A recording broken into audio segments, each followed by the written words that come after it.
race starts at 3:30 p.m. on Fox Eastern. This is a good track for you. Is it? 6 straight top 10 finishes. Oh, my. Yeah. But that 88 is pulling away. Earnhardt, Johnson, Menard, Blaney, third-generation star, Dale Earnhardt Jr. brings him to the flag. Checkered flag, waving, it's over. It's Earnhardt. Earnhardt trying to cover all spots. Oh, yeah! Good job, Junebug. Dale Earnhardt Jr. Checkered flag at Talladega. Why is this one so much fun? Because your grin told so many stories on your cool-down lap. It's just real emotional. I haven't won here in a long time. It was my daddy's birthday a couple days ago. It's just real emotional, man. My ears grown. All right, so I'm going to have to adjust my predictions a little bit when it comes to Dale Jr. and his race weekends, especially based off of what happened in Phoenix last week. Welcome to the Dale Jr. Race Preview Podcast. Let's start off with the fact that Junior's making his 600th start this weekend in Fontana, Auto Club Speedway. Love this racetrack. Fantastic. My home track, doing that thing with my fingers just simply because I was born and raised in Southern California. But this is a milestone for Dale Jr., so I want to focus at least on some positive, because there's not a whole lot of other positive to talk about. You know, I've said all along, ever since I started doing this podcast, I'm a Dale Jr. fan first and foremost. I want to be positive. I don't want to be negative. Okay, I'm not an apologist. I'm not a Dale Jr. apologist. I try to look on the bright side of things, but I will call it as I see it. And as of right now, this team is struggling, and I'm getting closer to putting my finger on what I believe the problem is, especially after watching what happened in Phoenix last week. But I'm going to have to adjust my predictions for a while until the team gets out of this rut. I do have some concerns, and I think part of it is Junior. I think a part of it is the new race package. I'm not ready to say it's Greg Ives, but I also have some concerns about Greg Ives, the crew chief, just based off of what I heard last week. So we will get into that when we cover the race preview portion of the podcast today.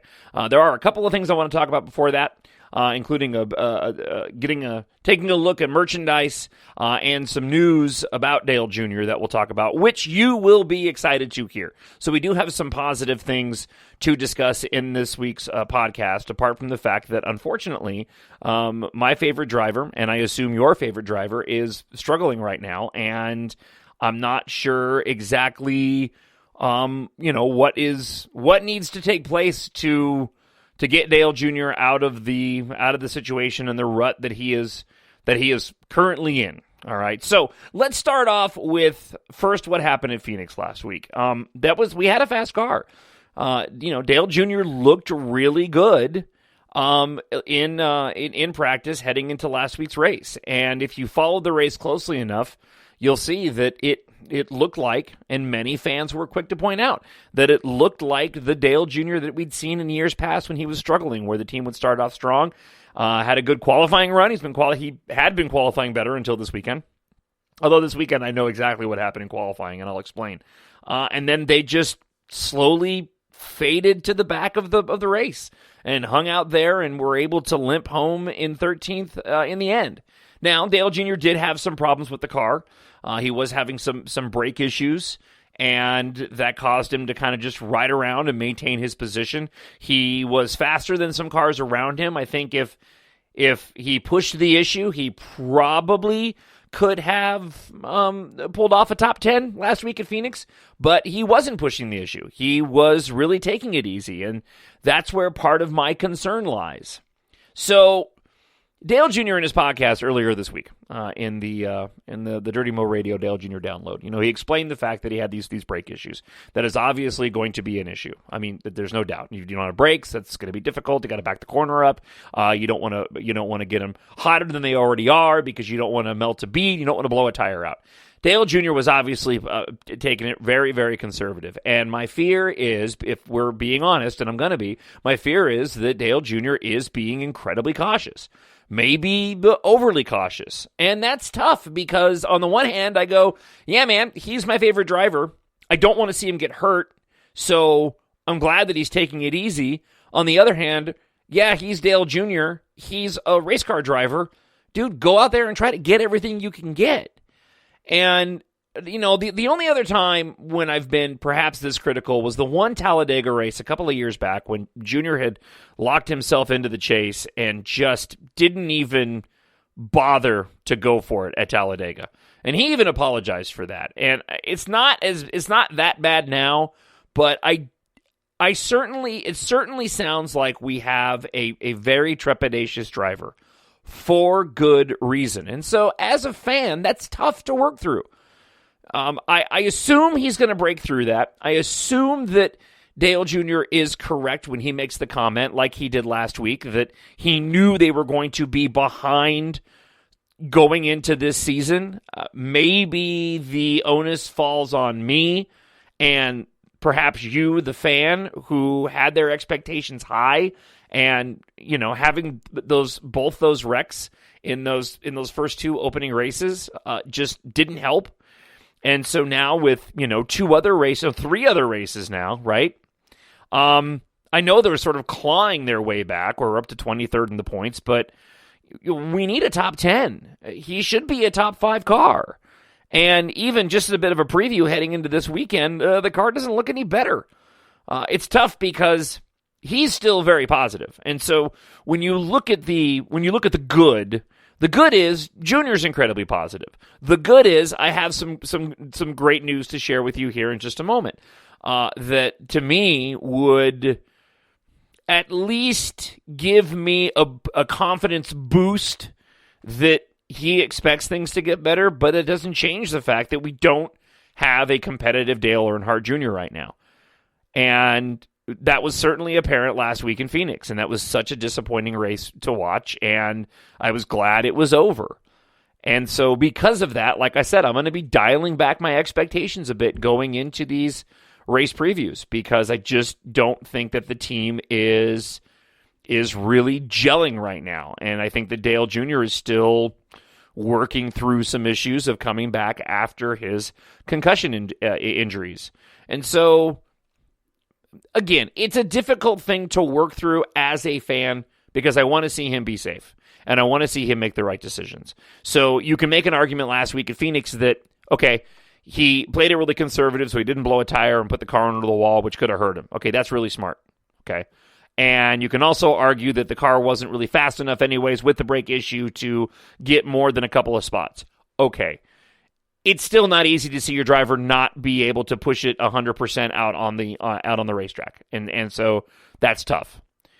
The other thing I want to mention about last week, there was a moment on the radio, and everybody's human, but there was a moment on the radio where Dale Jr. was complaining about the car, and Greg Ives gave it wasn't quite, and I wish I had the audio to share with you, but it wasn't quite too bad, dude. I don't know what to tell you, but that's what it sounded like. I mean, that was the equivalent of what Greg Ives was saying, to which Junior was basically said, yeah, I know. I'm just letting you know the car's not running good.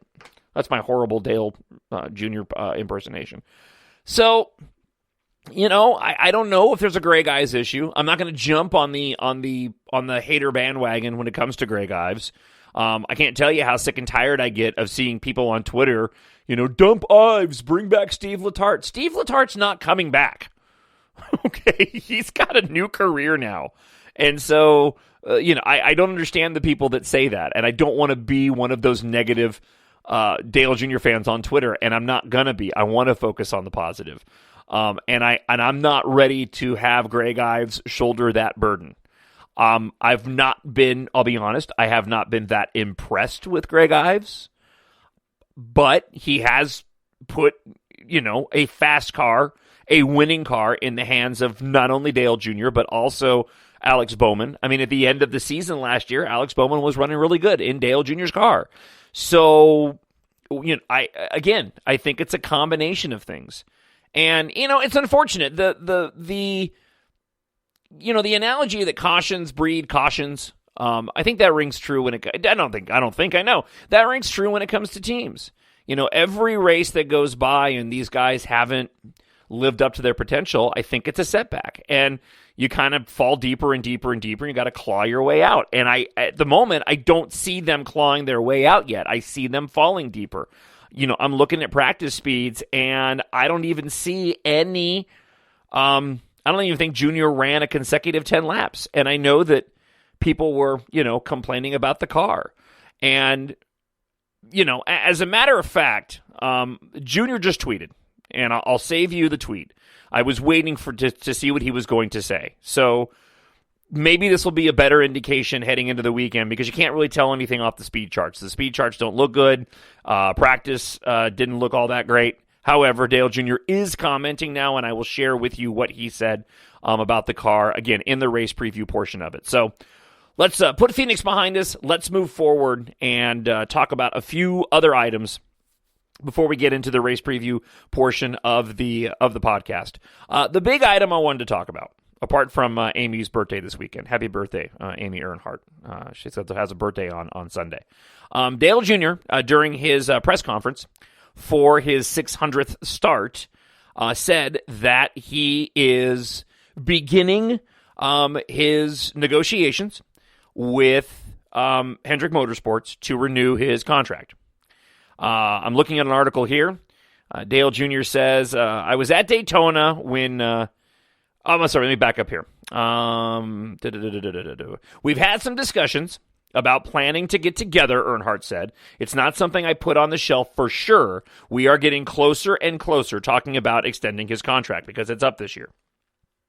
I've done some things that I really think have given me a lot of confidence in the car and in my own ability to continue to race. So yeah, I'm not in any hurry to sit down and have those discussions, but we have been chit-chatting a little bit about what we need to go ahead and start heading in that direction. This is an important milestone. Only Matt Kenseth has more starts among active drivers at 618. And despite that large number, Earnhardt concedes there are typically a few he hears about the most, and he gets it. Look, that's something interesting to note when we're talking about Dale Jr. and his future and how long he'll run. First off, I got really excited to see that apparently Dale Jr. is going to at least give us another year, if not another couple of years, in his contract. In his racing. It looks like he's not going to be retiring, because I think there was a good chance he could retire after this year. So it sounds like they're looking to the future, and at least us as fans can breathe a sigh of relief that Dale Jr. will be around for at least a few more years. But the interesting thing to note about that is he is second among active drivers with the most starts. At 600, next to Matt Kenseth, basically has a year on him at 618. He's the veteran out there, and there's no denying that at all. As a matter of fact, I think, now that I think about it, he's probably pretty close to Kenseth based off the fact that he missed so many races last year. I say all that to say, when and if Dale Jr. decides he's going to retire, none of us as fans should sit back and be all that shocked and surprised when and if that happens. I mean, that's the bottom line. I was sort of thinking in my head that if Dale Jr. were to retire this year, that it would be early for him to be retiring. But looking at the numbers, it really wouldn't be. And so I would expect another 2 years, 3 at the most, for Dale Jr. to keep racing. But the good takeaway is, and the good news is, in the midst of all of this, is that at least we can expect that Dale Jr. will be racing for at least another year, since those contract commitments are starting to begin. So that is enough to get me excited for my favorite driver, and hopefully it does for you too. All right, quick note on the merchandise front. I did check out the websites, and there doesn't seem to be anything new between last week and this week. Actually, the week before. It looks like most of the items that I've discussed of things you can get are the newest items that you can get on the websites. And look, I cover that portion of the merchandise part of it because that's something that I'm into. I love getting Dale Jr. merchandise, and as I mentioned last week, they had a special going, which is still going on DaleJr.com for a really, really cool Exalta paint scheme t-shirt. Unfortunately, I ordered mine, and